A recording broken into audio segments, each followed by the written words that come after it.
Welcome back, everybody. We are finally finished with the Raitaru anchoring.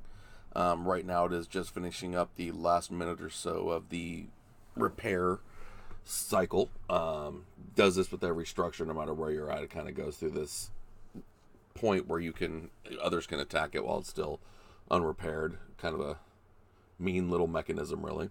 But I figured while we're here, what we can do is we will get ready to get mods up in here.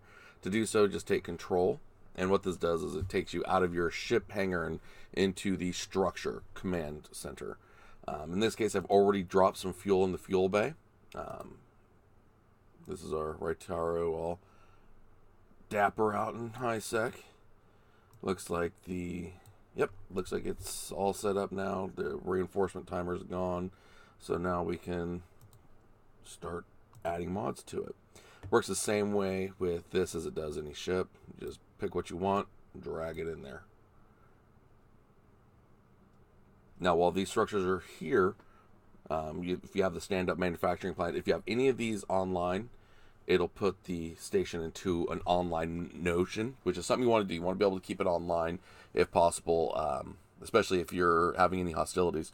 Because while it's offline, attackers get to skip one of the timers. So they go from shield right to structure.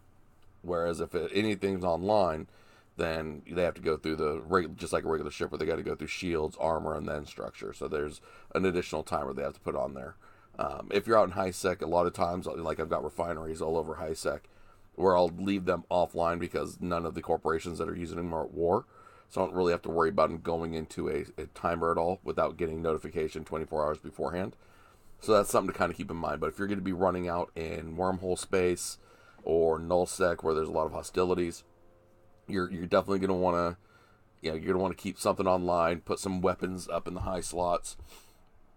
I don't usually put weapons up unless I've already got a war deck going.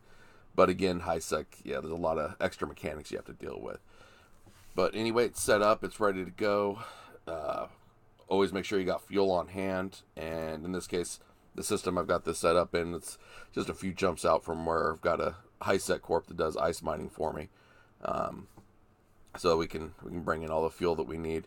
Anyway, that's it for the structure system here. Next video will be me actually taking the structure down, because there's some just basic things you got to deal with as far as what do you have to do to get the structures down.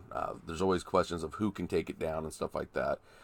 Typically, it ends up always being a CEO. A director can, but I've actually had times where directors are incapable of unanchoring a structure. The options aren't even in their window for them, and I'm not sure what that's about. But in this case, I'm CEO, so that won't be a problem. But I just kind of go through the motions on the next video for taking the structures down and getting them out. That way you can get a view of the timers and stuff you're going to have to deal with, at least high sec timers. All right, thanks for watching. Fly safe.